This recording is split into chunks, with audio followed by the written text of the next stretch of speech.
Bonjour, chers amis, chères familles, heureux d'être avec vous aujourd'hui pour partager la parole de Dieu. Tu es un fils digne, il faut que tu sois digne. Digne, fils digne. C'est ce que Dieu veut que tu sois.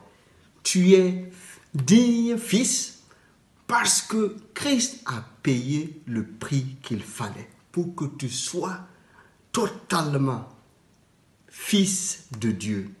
Cela est la puissance de Dieu qui t'a été accordée pour que tu sois fils de Dieu. Il faut maintenant que, en tant que fils de Dieu, tu sois digne de ton Père et digne de l'héritage qu'il a pour toi. Jésus a donné une parabole un jour. Un père qui avait 2 fils. C'était des dignes fils, mais ils avaient des attitudes qui n'étaient pas dignes. Un a pris son héritage, il est allé au loin, il a dilapidé son argent. Il est revenu repentant. Le père, par amour, l'a accueilli.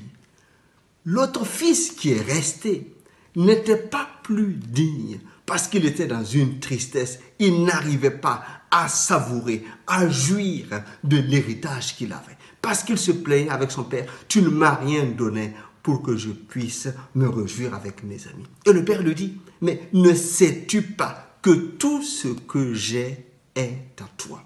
Dieu veut nous interpeller.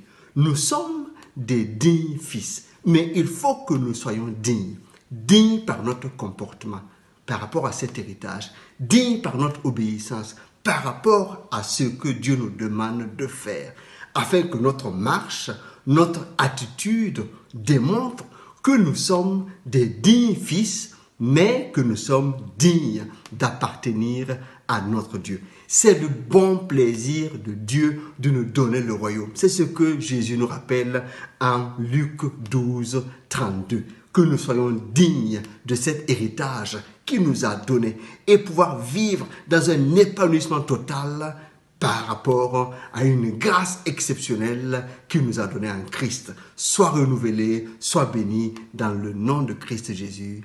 Amen.